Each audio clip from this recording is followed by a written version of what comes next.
Good morning, good afternoon, good evening, wherever you are in the world. As always, it's so good to be with you. My name's Graham Moore, and I'm a certified master of the Leadership Challenge, and that's what we're here to talk about leadership. Of course, Phoebe Francis in beautiful Dubai, as the weather is starting to get a little bit warmer.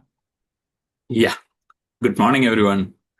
Good to be with all of you and to have this conversation on the leadership challenges. Yeah. So, boy, let's talk about a challenge today that leaders have. Maybe.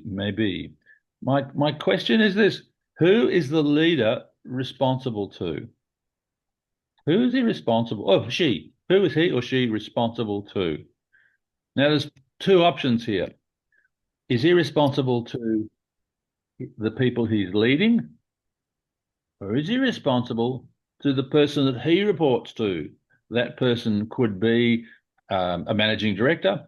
It could be a divisional director, someone who that leader reports to. So, who is the leader responsible to?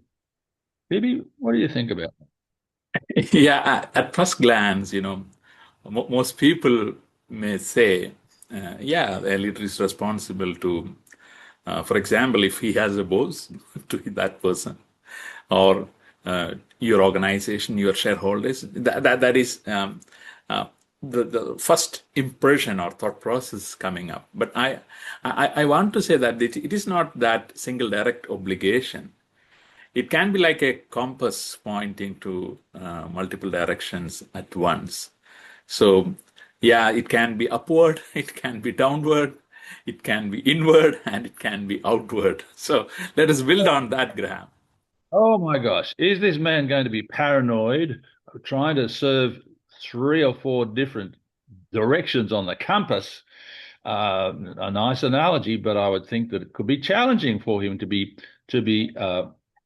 subservient or honoring more than one, because each of the ones you talked about will have a slightly, maybe a totally different agenda, and by that I mean their needs.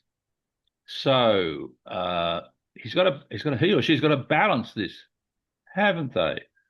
Let's just talk initially about being responsible to his team. So tell me what that might mean in terms of his or her behaviors. If he is responsible to his team, what's he responsible for?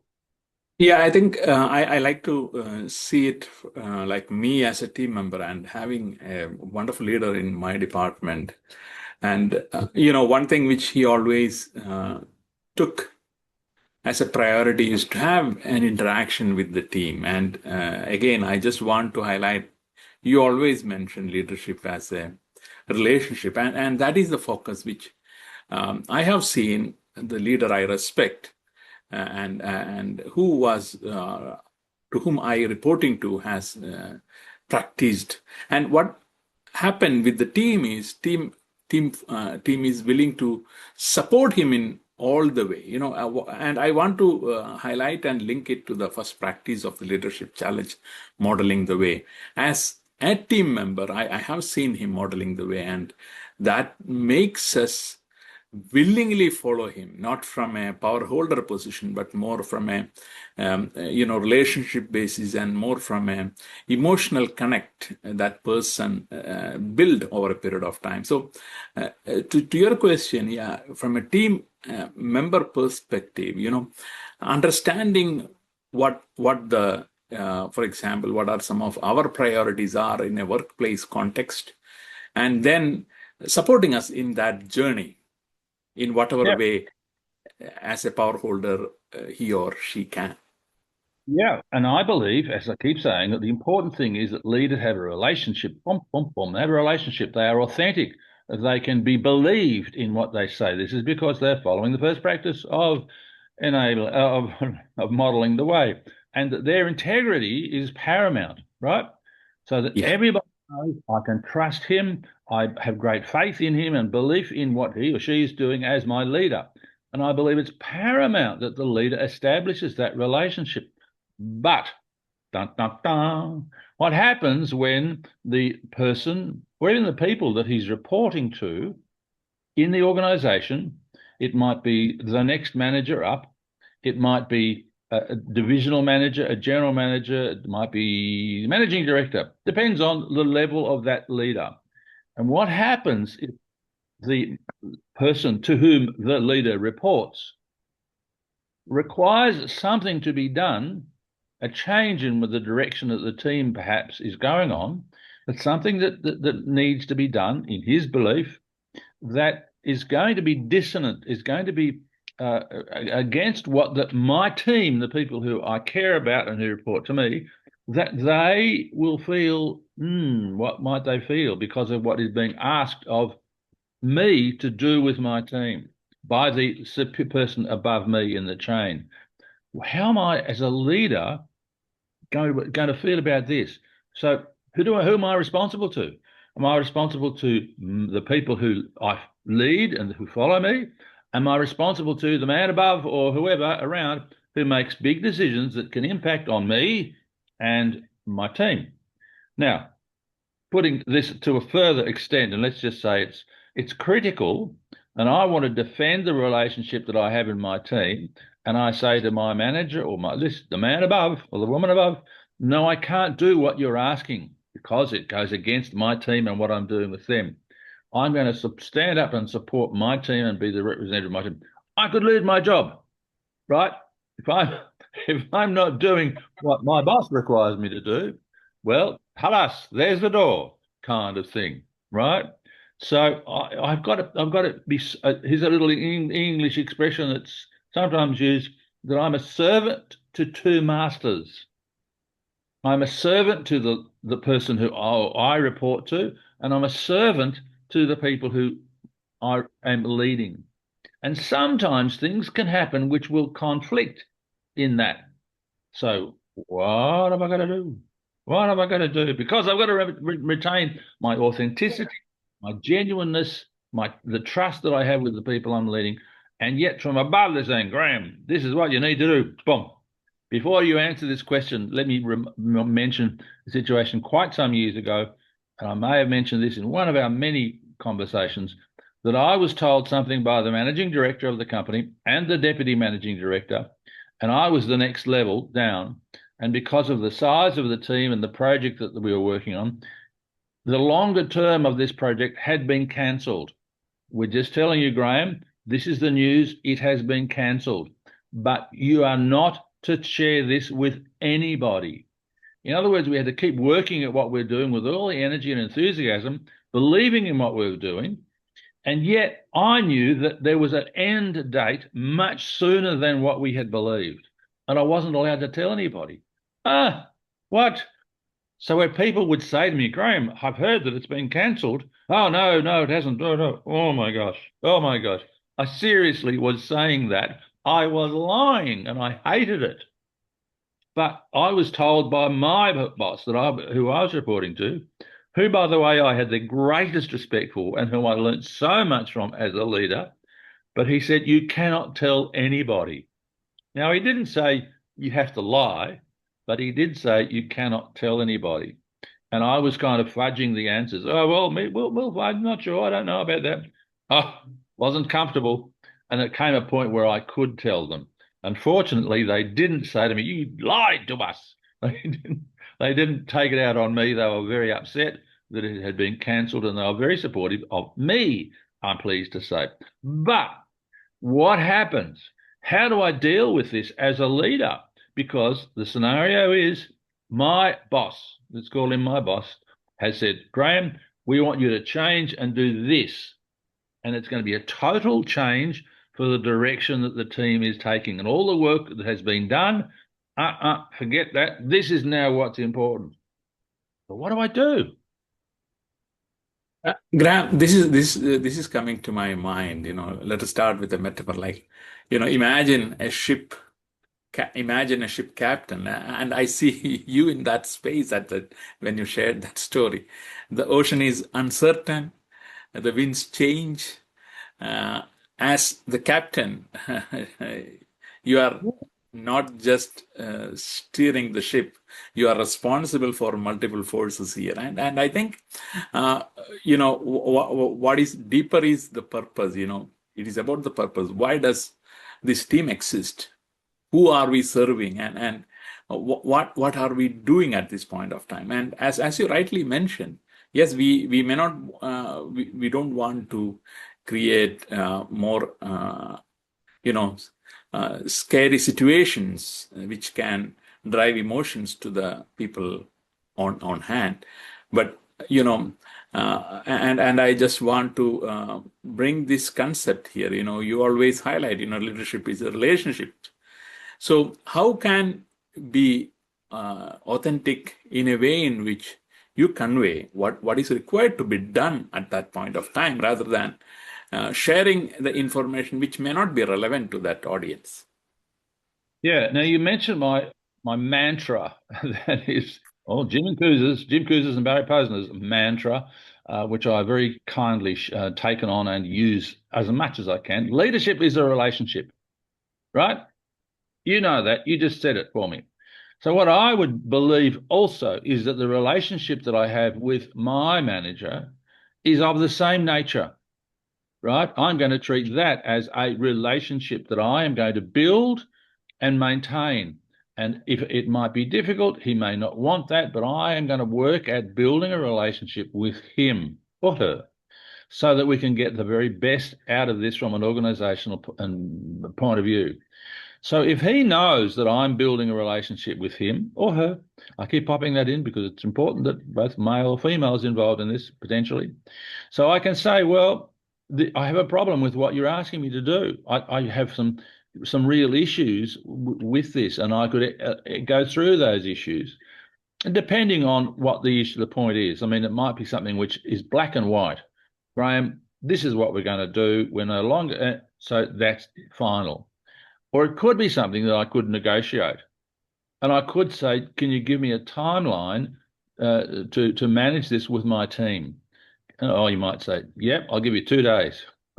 Okay, at least I know.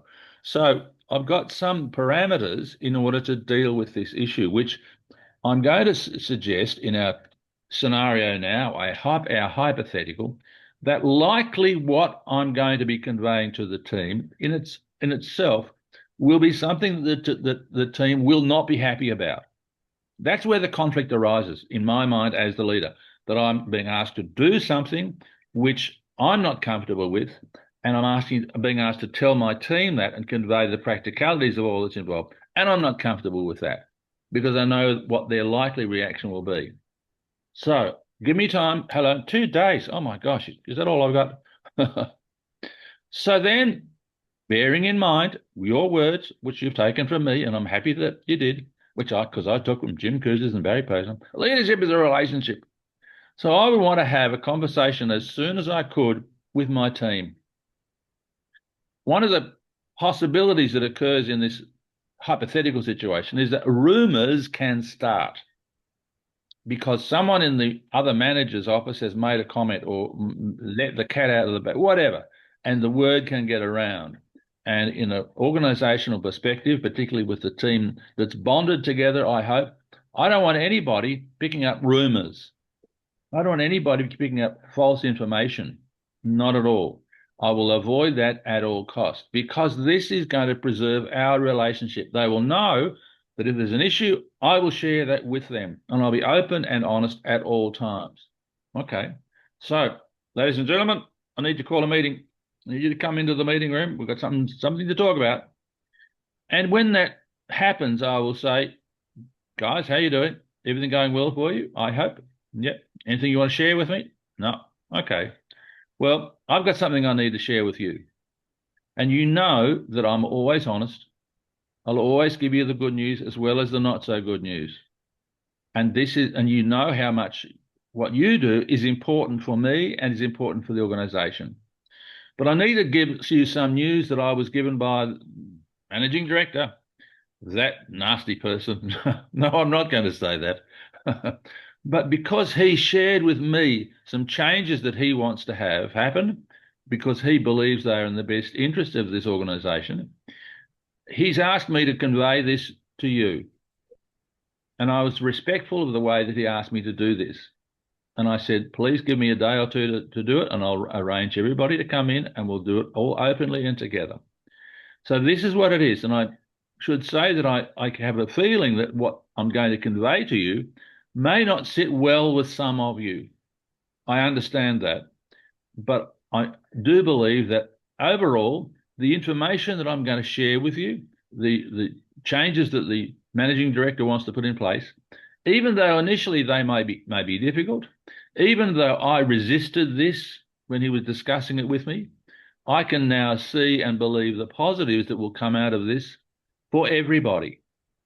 And I had some discussions with him to find out as much as I could about the changes that he's talking about. So please bear in mind that my concern always is about your well-being and the way that you always, in my view, perform at your best.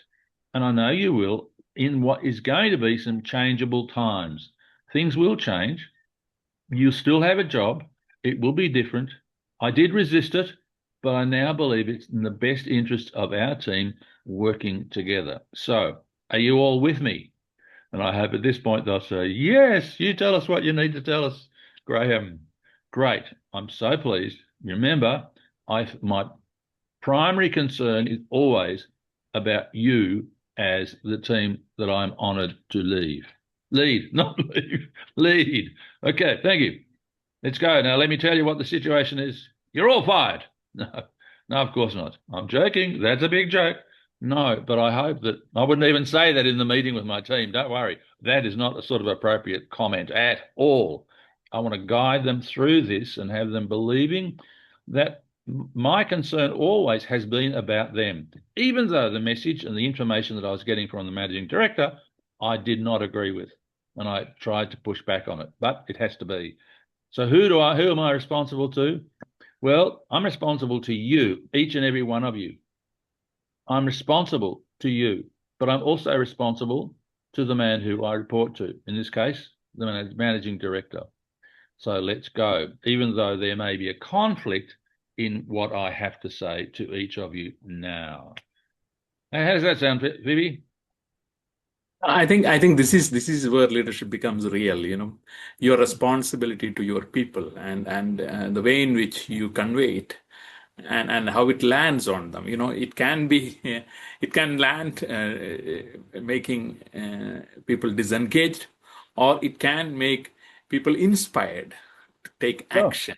So the way in which, and that is an important point which you are driving, Graham. Like, how am I conveying? How am I communicating these messages so that it inspires a shared vision in the process? And Sure. you are also in one way enabling others to act so that you are helping the people to understand our purpose, understand the conditions we are in, and also, showing to the team that leadership isn't about control, it is capacity building. Yeah. Yeah. Let's just unpick a little bit of what I said and the way I said it and add if anything that you feel. So I hope that I was being open with them. I was demonstrating openness. I hope I was demonstrating honesty. Hope I was demonstrating authenticity. And by that, I mean that I did say, I initially didn't agree with this, but I'm now come round to do it, and I now believe that it is required to do now the best thing. So I'm demonstrating that. I'm also demonstrating empathy. This may be difficult for some of you to take on board, right? But I know that in the longer term, it's going to be good for us all. And I also said, I shared with them where my responsibility and reporting lies. My responsibility is to you in the first instance, but also to the managing director of the company. And with those, I have to balance and manage the communication process for each of them, the man or woman I'm talking to, and you, each of you, as my team members. Now, I don't expect in these situations that everybody's going to stand and give me a shout of hooray and three cheers and a round of applause. But I hope that what I'm saying to people in this context, they feel that I care about them and they are a priority. What they feel in these decisions is a priority. And I'm empathizing with the way it's going. I'm showing how I care, I hope, about them, rather than just coming in and saying, well, there's been some changes. Just thought I'd let you know this occurs from tomorrow. Boom. Here's the list of all the changes. Okay. You might not be happy. I don't care. It's got to be done because that's what the managing director said. How is that going to resonate or affect people who are reporting to me as their leader if I was to say that? There's a chance that someone would burst into tears, maybe they would consider leaving. If I didn't have a mortgage and 5 kids to feed, I would leave now. I mean, we've got to treat people the right way, haven't we? And so Yeah. often in organizations, there's not that caring about people. And so when there's a difficulty, it's harder to manage and we don't maintain the productivity. People say, "Oh, look, he's just heartless. That manager of mine, he just deals only in facts, and that's it. It's terrible. I hate this place. I don't want to come to work because he just doesn't care about us. He's just trumpeting, maybe. He's just yelling at us the words that have been said to him by the managing director. He cares nothing about us. He cares about his own backside. He cares that he doesn't want his backside kicked by the managing director. I hope you don't mind that little metaphor, but you know, he just cares about himself and his own job.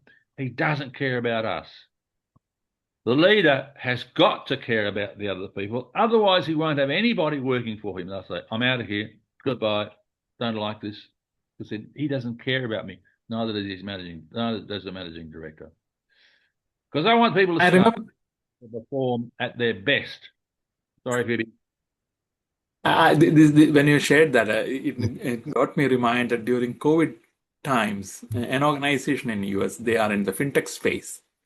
And they were mostly servicing the, restaurants and small businesses in that region. And as the restaurants were closed because of, the shutdown and lockdown which we experienced during that period, and their businesses shrink, and the organization was unable to have the cash flowing so that they can maintain their payroll. And what happened was surprising that one of the leader in the organization decided to reach out to the people and said, friends, colleagues, we are having a challenging time. And one of my intention is not to reduce the staff members. But we are having a cash flow challenge, and we may have to, we don't want to lay off anyone, but we don't want to, cut down salaries and benefits without your consent. And I personally am not taking salary until our cash flow improves. And I just want your suggestions and thoughts. And this was shared with all the employees, and employees were willing to take a cut. And what happened was they were able to continue the business, and they were able to generate new ideas during that period. And within a short period of time, because the people were involved in the process, they are uh, more than willing to support the new initiatives, and innovation thrived in the organization, leading to new business avenues. And within a short period of time, even within the COVID time, they were able to sustain and reach the cash flows because there was someone who was willing to come towards and seek support from the team.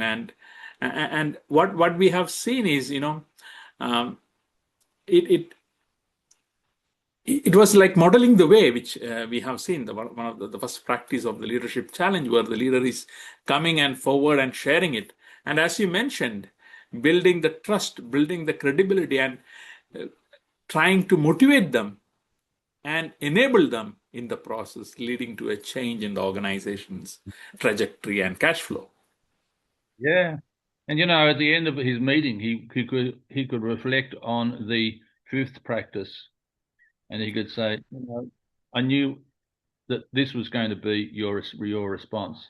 I have great faith in each and every one of you. I know you care about your job. I know each of you strive to do your very best at all times. And your attitude is one of the contributing factors to me coming in every day to help you be able to perform at your best. So thank you very much. What?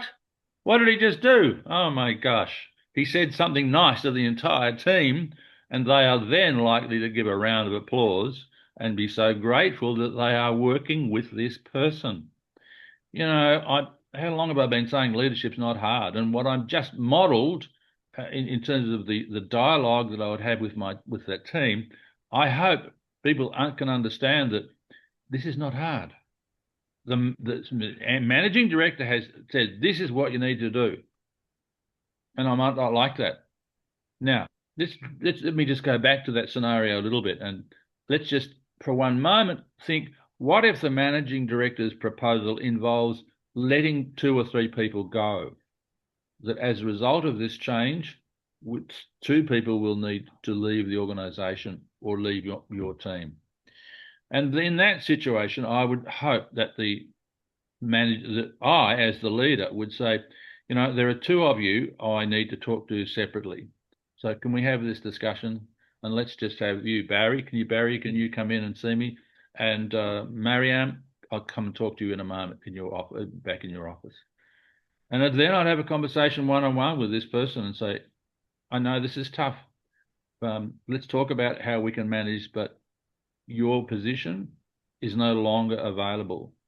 And I'm really sorry about this. So what can we do in this situation? We've now got a month for you to work on, and we're going to give you a payout of 6 months or whatever.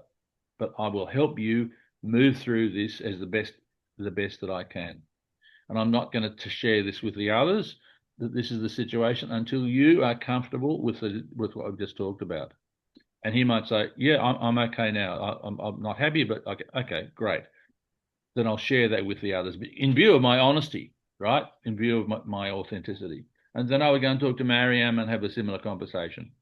But all the way through, I've got to be showing empathy. I've got to be showing my concern and my respect for everybody and say, that if this decision was in my hands, that you would both be staying, but it's not. It's been taken from me, and I respect the fact that we need to move down this path, and hopefully some things will change as we move forward. So I just thought I should add that in because people might be saying, yeah, Graham, but what if we've got to sack someone or terminate someone or give them redundancy? Well, that's kind of how you do it, But overall, build relationships. I know that I keep hearing even today that, not today specifically, but these days, that managers can be so abrupt and so heartless and thinking, well, this is a workplace. We don't need to bring our hearts to the workplace. Yes, you do. You cannot not bring your heart to the workplace. It's impossible. I'm getting excited. I'm getting upset now. Phoebe. This remind me an instance which I personally experienced in the region. A company, we had the financial crisis in the 2008 period, and I have been new to the LinkedIn platform at that time, and I have seen one senior official writing a comment mentioning that I have two of my colleagues who have been laid off because of restructuring currently we are going through. And I want to support them to find a new and meaningful employment opportunity. I highly recommend them. And I have the profiles. In case you have any referrals, please reach out to me and I'm happy to support, and I'm happy to give my referrals and recommendations about these candidates. And it was really powerful because, someone is showing leadership at that point of time, and the same happened with another large technology company, which I have seen the company senior positioning that we have few of our employees, and we are in a cash situation in which we cannot continue with them, but they are the superb employees and we want to support. And they created a specific website for their talent themselves and asked recruiters, talent acquisition members in the technology side to reach out so that they can identify and appropriate and provide these people new place to work together. The leader cares. That's the because the leader cares, and that's important. So, just rounding this off, we started with who is the leader responsible to? Is he responsible to the managing director? Is he responsible to the team? And I hope that those who are listening to us will understand it without causing any problems or being a conflict of interest. That the leader can have actually responsibility for both. He can accept that he is responsible to his managing director or the next manager up, be he a director or general manager, and he can also be responsible to his team and those he is leading, that there really is no conflict if it's handled the right way and maintains his authenticity and his honesty and the trust that he has, not only with his manager, but also with the team. So, any final wrap up on that? Because our time is up. Thank you, Phoebe. And this is an interesting conversation, Graham. So, who is the leader responsible to, which we had? And I just want our audience to ask these questions themselves. What impact will your leadership have 5 years from now? You know, so that is one question which I leave for reflection. And again, this is something to add on. If your team described your leadership in one sentence, what would they say? Oh, good point. Good point. Thank you very much, Phoebe. This has been a pleasure as usual, and we will be back again with something very exciting next week. Just as a reminder, this is based on so much what we talk about the leadership challenge. In its fourth, is in its seventh edition. The eighth edition is coming out next year, and I'm a certified master of the leadership challenge, and Phoebe is a trained facilitator, and we are really wrapped up in all the amazing things that we know are absolutely valid in the leadership challenge, because 7 editions of a book proves that. Thank you very much, Phoebe. Have a great week ahead. Thank you, everyone. Please subscribe, share your comments, thoughts, and spread the word. Thank you.